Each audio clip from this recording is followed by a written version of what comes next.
You know, if you continue living like this, one day you're just gonna drop and that'll be the end of it. That's what I told myself when I was running for my doctor's appointment. But as soon as I got there, I was already ready to leave because I had to be somewhere else. Yeah, it's quite crazy. So, and it dawned on me that I'm always in a hurry. I'm in a hurry to get to work. I'm in a hurry to leave work. I'm in a hurry to even have breakfast. I told myself, but the question remains, what kind of people actually live this slow-paced lifestyle? So welcome to what I'm calling the art of learning to slow down. It's probably one of the most tips I came across while searching for this slow living lifestyle is practicing gratitude.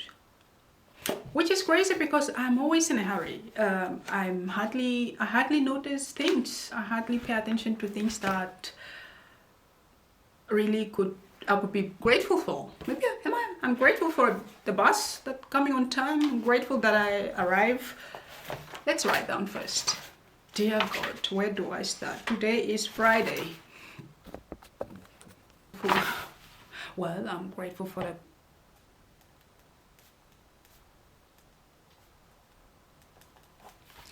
What else am I grateful for? For the sunlight. I'm grateful for safety. I'm grateful for safety.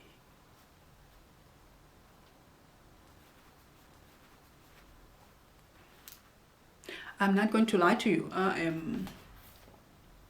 It just goes to show that I hardly notice anything. I am always in a hurry. I'm not even... You know what? I actually got this yesterday from a colleague who said she couldn't get me something for my birthday, and yeah, I'm grateful for colleagues like these ones that get you flowers. Yeah, let me write that down. Yeah, let me write that down. I'm grateful for great, beautiful colleagues. Beautiful. That was a hard one. It was really hard, and it just goes to show that I don't even think about it. Maybe take things for granted, or am I just not in a hurry? I'm just not paying attention. So let's see. Let's continue. Maybe we'll get back.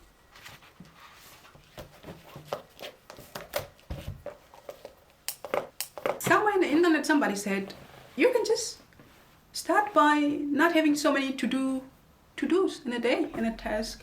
Have 2-3 tasks for a day. Make time for things that matters.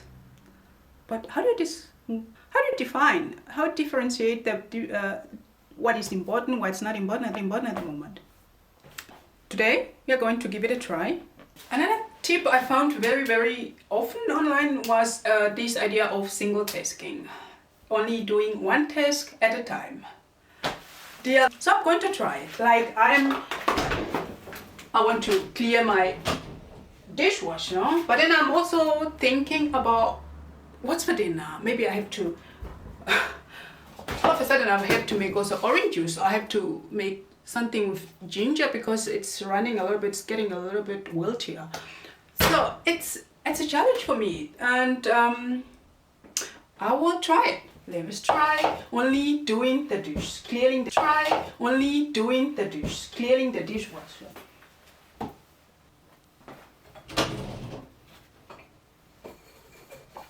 So we'll try it, okay? It's a try. I think one of the things I actually would like to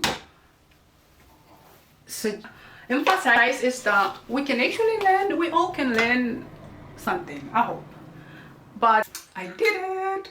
Even though I'm done, even though I actually focused on finishing this one test of clearing my dishwasher, it felt like a punishment somehow. It's weird. I can't explain it. It's just so weird that but I'm glad. I think we can all learn to slow down if we want, but I could focus on one thing, but my mind was somewhere else. I was somewhere else in my mind. I was already planning dinner. I was planning our thing about the next appointment, I was already somewhere else. I was doing one thing, but here I was it wasn't relaxing like I would expect. You know, like normally you do such task and you are relaxed. It wasn't like that, but there's room for change. So let's find out what the next tip is. One of my favorite tips from slowing down from this whole internet soul searching time was, however, having a slow morning.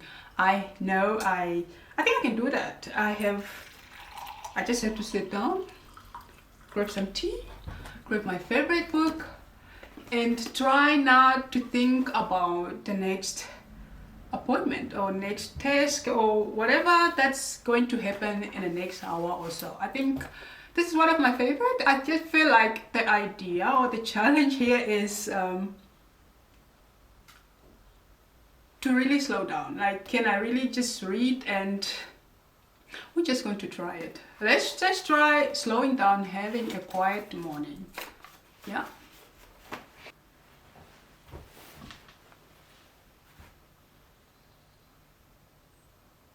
I love this tip more. This of having a quiet morning. I feel like it's also somehow, weirdly enough, calm my mind. I chose what to do, what was calm for me, and I would get a book, and my mind was somewhere else in a book. Weirdly enough, that was really nice. I think another tip I found online is this idea of digital detox, or having no screen zone areas. Like, you decide that in your bedroom there is no phone, or during meals there is no phone. As somebody who clock in about 100 hours maybe, I don't know, about 100 hours maybe a month on their phone, this is going to be a challenge, but I think it's worth it. Like, we are always on our phone, we are always want to be updated, we will always want to be updated, we want to catch up with everything, be able to be reachable every time, and it's not good. So I think I'm going to try this idea, put my phone or leave my phone in the living room when I go to bed, put it on do not disturb, and never take it for meals in the kitchen. It's going to be a challenge. I'm even ashamed to check how many hours I clock in per day using my phone. So yeah, I love this one. It's I think more of most of these tips, I think most of these tips are more made that you are really conscious about your life, like you are really present, to be present. The idea here is actually just maybe to be present. Like when I have the trouble of writing gratitude journal, when I have trouble thinking about what else am I grateful in my life, because I'm always in a hurry, I hardly notice something. I think the idea of this slow living life is to notice. You have to notice what is blooming outside, new flowers, or birds chirping outside, or the neighbors are making a something new. I think that's the idea. And it's a little bit challenging because in a world where everything is so readily available and there's always something going on, the winners are the ones who are really present and paying attention and living a very slower life, and not have to do and show up for every challenge and then so let's go and find this another tip. I have to tell you it's not getting easy, but I think it's doable. And find this another tip. I have to tell you it's not getting easy, but I think it's doable. We are all ready to learn something new. And here goes the question again. How do I learn to slow down? Apparently we can all learn to say no. It sounds easy. For me, I have an excuse of saying it's a cultural thing. In my culture, I'm not allowed to say no. I'm obliged to say yes to everything. Do you want to cover a shift on Sunday even though you had plans to go hiking? Of course. Do you want to go something? Do you want to... Everything. I say yes even though I know deep down I would rather stay in my bed and do nothing. But because, I don't know, this is some of the things, I just say it's a cultural thing. But apparently It's learnable. We can all learn to say no.